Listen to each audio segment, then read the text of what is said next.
Yo! Video games. What up, dudes? Matt here with YoVideogames, once again with another E3 2019 video, and today I'm going to be talking about something that's a little different from before because I've kind of run out of my hands-on impressions, or at least really good games I spent some time with. So I'm going to talk about the other big part of E3, and the part that kind of got a lot of, I don't know, controversy or at least discussion about it. And that was E3 2019's very heavy reliance on show and tell, not share and tell. What do I mean by that? I mean, E3 2019 was full of a lot of trailers and a lot of, I guess you could call them, not target renders, but sort of like pre-rendered, key visual, what have you, non-gameplay related cinematic flair look at a lot of their video games. And it was kind of bugging a lot of people, and I think there's a good discussion to be had there. I just don't know the answer to it, and that is the vast majority of people who watch E3 online, it doesn't make a whole lot of difference to them whether whether the game is playable at E3 or not. They just kind of want to see the game. Now, I do think that it would serve them a lot better if more of these companies showed actual gameplay or a person playing it. And I think the person who does this best is Nintendo because they have the shortish presentation. I just don't like it at the fact that it's in the morning of the first day. But so they have like a 45-minute, here's a bunch of games, just trailer form, and then guess what? We're going to, throughout the next 3 days, be playing them with the developers on live stream, including games we didn't even show in our Nintendo Direct. So I think they've kind of got the right mindset on this thing. And the right way to do it.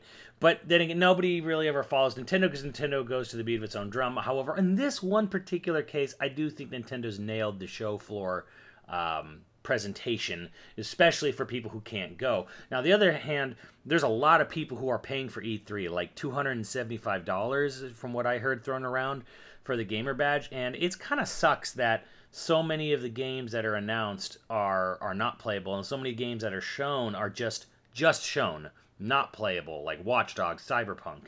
So, yeah, I think there definitely needs to be a little bit more like push towards having playable stuff at the show floor. But that's kind of a whole nother discussion. What I do want to talk about was how did I feel about the non-playable games there, kind of just sort of a general hype check moment.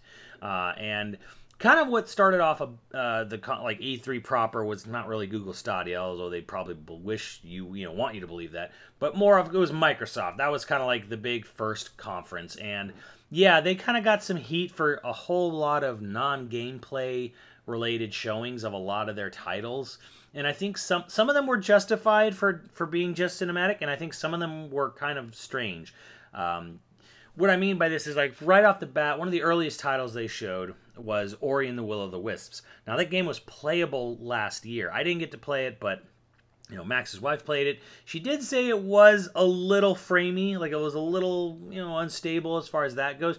But strangely enough, here we come one whole year later, game is not playable. It's just a trailer for it. So that's kind of weird, where it's like you have games that are sometimes playable one year and then they're gone the next. And I know that happened with something else at the show, but I can't remember off for the life of me right now. But yeah, there was a lot of show and tell on Microsoft. Another strange one but very awesome. So I'm very hyped. And honestly, the thing I was most hyped from Microsoft was the announcement of the English release of Phantasy Star Online 2. Now, granted, it's like a 7-year-old game at this point, and I haven't played it since like the first year it was out in Japan with like an English patch, but I remember having a good time playing it for the time that I did, and I'm really excited about it. Phantasy Star Online 1 is probably my most fondly remembered online gaming experience ever, so the fact that we're finally getting part 2 is pretty cool to me. I'm very excited about that. Wasn't at the show, to my knowledge, and that does kind of suck, but it's like, hey, you could play it now if you wanted to. But getting into more like actual games that were announced that are new and weren't playable, there was some cool stuff they showed. There was also some stuff that was kind of like for me personally. Like, it was kind of neat at first to see, okay, what's this spooky game? And then it kind of turns out, like, it looks a lot like Blair Witch. It's Blair Witch. And I don't really know how to feel about that. I feel like that's kind of a game that could go either way. It could be like a total great RE7-like experience. It could be just some jank bullshit. it's really hard to gauge because again there wasn't like raw gameplay wasn't shown, and I think that probably hurts the title more than helps it because like the concept is sound, sure, but man, I really would have liked to have seen like how that plays because it could really go either way with a title like that. One of the games that kind of surprised me was that they had an indie game showcase. I mean, they've done it before, Microsoft, but I was really kind of surprised by Spiritfarer, like the game where you sort of play this, I don't know, this creature, this medium that helps other people like go from death to the move on to the other part of the afterlife. Hard to describe. Very, very good animation. Really cool looking indie project. I'm not really into those kind of simulation, like house building, doll house simulator kind of things, but this had a really interesting hook to it. So where that you are ferrying the spirits of the dead to their next, to their next path in existence, and I kind of dug that. So that was pretty cool to see something like that. Even though again, I don't think it was playable, not to my knowledge. If it was, then I'm kind of bummed that I missed out on it.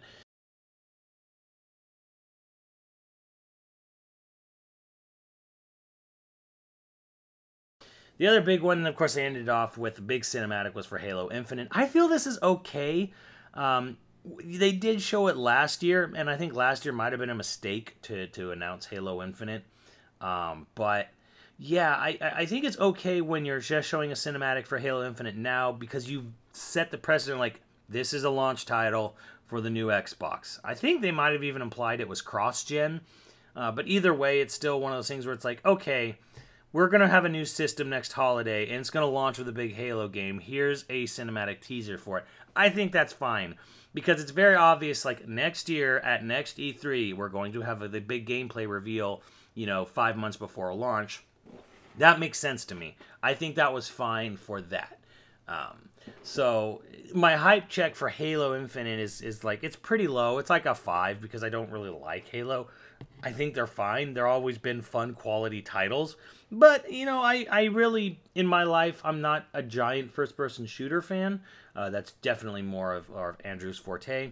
And usually I find one that I like, and I kind of stick with it. And it's sort of as shameful as it is.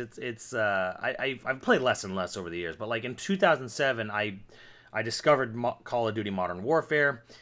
So COD 4 really just was like, oh, I don't know, this feels really good to me, and then it was basically dawned upon me from Max that you love it so much, and you like the way it plays because it's 60 frames per second. I was like, oh, yeah, you're right, So I kind of just, that's kind of all I've ever really been interested in recently, and then every year after COD 4, I would play the new Call of Duty less and less and less and less and less until we got to Blackout, and Blackout's just dumb fun. I don't know, it's one of those things I'm kind of embarrassed almost to admit, where it's like, yeah, I do like Blackout. I can only play with friends.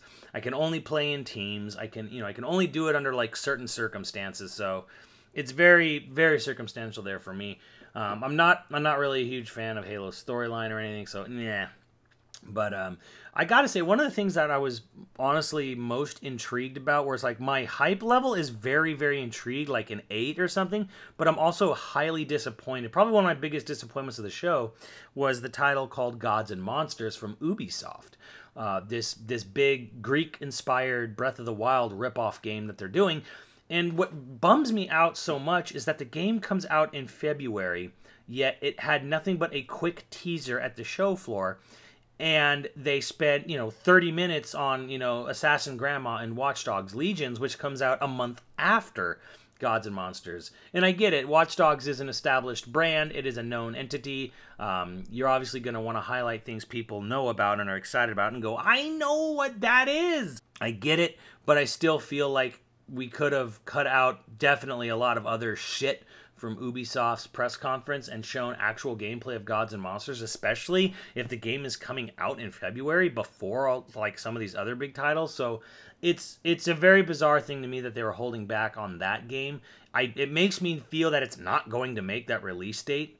I think it'll be an easy title that, if it gets delayed, no one's going to be surprised.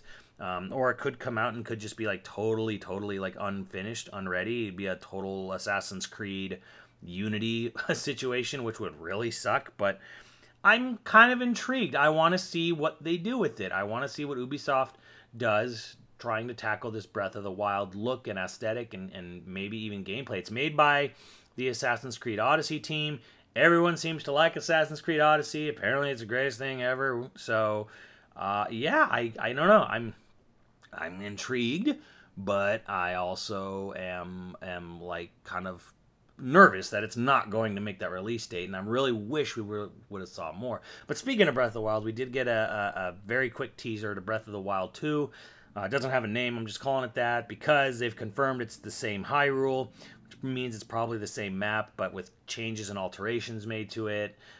My guess is that, yeah, it'll be based off the same map as the last game. It'll have a lot of little changes all over it. There will be dungeons that pop up, kind of like Zelda 1 style or like Link to the Past style, that pop up and they lead to the underworld. And I think the underworld will be the big gameplay hook of this game, is that you go into these much more larger themed, dungeons, replacing the shrines. That will be a little bit more traditional dungeon based, but I do worry that it's all going to have a similar aesthetic where it's just kind of like going between overworld and underworld, overworld, underworld, and maybe even above world, because we did see Hyrule Castle start to take off. I do think they're going to push a little harder on the story this time. I think there was a fair criticism of the last game, and I think they're kind of taking it to heart. So I do think we will see a little bit more cinematic or a little bit more story-driven stuff going on in the sequel. I don't expect it to be good because the Zelda team has not written anything good story-wise in decades, so I'm not really expecting much there. There is sort of some rumblings that maybe the script writer from Monolith Soft, who worked on all the Xenoblade games, has a hand in this. That's kind of hopeful. I mean, it would be pretty cool if they at least recognized their weakness in writing and went, hey, let's get an actual person whose job it is to write lore to write the story for this game. That would be cool. So my hype check for that is really kind of like whatever. It's kind of like a 6. It really died when I read the interview basically stating that it was going to be the same Hyrule. My favorite part of Breath of the Wild was exploring and discovering the world, and it was such a great world and it was so well designed, and the implication that this is just going to be based off the same overworld map, and is really a downer for me, because yes, there will be changes, there will be things that have progressed or altered or whatever, but it's like I'm just discovering, okay, so what changed from what I know, and to me that really kind of hurts, because I'm like, man, I really was hoping that with the next Zelda, because obviously it was going to be based on Breath of the Wild style. They were, you don't sell 14 million copies and counting of that and not follow that up. But I was really hoping we were going to move out of Hyrule. We were going to go to a completely new land altogether. So we were not tied to having, Faron, Eldin, and Lanayru. We were not tied to having Lake Hylia. We were not tied to having, a Death Mountain. We were not tied to having the Lost Woods. You were not tied to having these specific places that have to be in Hyrule because they've always been in Hyrule, and going somewhere brand new where everything is a completely fresh new discovery, and we're not getting that apparently with Breath of the Wild 2, and that fucking hurts. It hurts me really hard. So that's why I'm like, I'm really kind of bummed about that aspect of it. I'm sure the game will be good. The last game was good, so I'm sure this one will be good too, but I really, really wish we were getting a completely new setting, story, characters, everything. Like Link and Zelda going on a journey to a completely brand new land, new villain, new everything. And it's not happening, and that fucking sucks. Cyberpunk was interesting for us, and we talked about this on stream. People got really mad because we saw a short version of the Cyberpunk demo. There were 2 versions of the demo they were showing. There was a 50-minute version and like a 20-minute version. We saw the 20-minute version they were playing for general public, and it was really not impressive. But I've thought about it a little more, and I think I have a good theory as to why. So before we get into that, let me just say that the demo we saw was pretty simple. We basically started the demo talking to one of the gangs who sent us to go to a mall, an abandoned mall, because there was this rival gang that had a shipping container there that they wanted to know what was inside. So we went to it. We walked outside this gang's hideout, got on a motorcycle, drove down, drove straight, turned left, drove down the road, went to an abandoned mall, and then we went inside the mall. And they showed us two things. You could switch between going all guns out, or you could switch to doing everything stealthily. And once we got to the end of the mall, abandoned mall area, there was nothing else really in the mall besides just villain NPCs and turrets. And once we got to like a boss, the demo cut short and that, or cut out, and that was it. And really, the thing is, what we saw demonstrated gameplay-wise could have been any fucking video game. There was nothing really unique or new that we saw in this gameplay demo that hadn't been done many times before in other games. And the thing was, I talked to people the next day at the show floor, and they were saying, like, did you see this? Did you see that? And I was like, no, I didn't see that. For example, a big part was there was a guy who was at, like, this van that had been turned into, like, some sort of, I don't know, like, Wi-Fi hotspot or whatever. And you could kill the guy, or you could hack the guy. And when you hack the guy, you have, like, this big USB cable that comes out of your wrist, and you throw it at him. And in the long version of the demo, you could actually hack him, and there was like a whole hacking minigame, and there was a whole list of options you could do when you hack someone that we didn't see any of that. So in our demo, when he threw out the little cable line from his wrist, it hit the guy in the back of the head, and then he just immediately died, curled over and died. So it was basically just, it was like a stealth kill. Like he just threw like a shuriken at him, and he just dropped over and died. So I got a theory on this one, and I'm like, I think what happened was, when we got out of that demo area, because it was like this little theater they had made in the WB Games booth, the entirety of the Nintendo executive board showed up, surrounded by giant ass bodyguards, and they were going in the back exit to go in for a private screening of Cyberpunk. So I have a theory now, and that is, I think we didn't even get a 20-minute demo. I think we got a shortened version of that, because it was being played for us by people from CD Projekt Red.